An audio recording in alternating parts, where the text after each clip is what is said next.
Hello, in front of me I've got Motorola Moto G31. In this video I'll show you how to change Google Assistant voice. In the beginning, enter Google app, tap button in the right corner and go to settings. Now enter Google Assistant and go to Assistant Voice. From here you can select between two available languages for your Google Assistant. Here are the voices you can pick for your Google Assistant.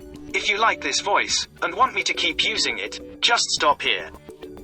Here are the voices you can pick for your Google Assistant. If you like this voice and want me to keep using it, just stop here.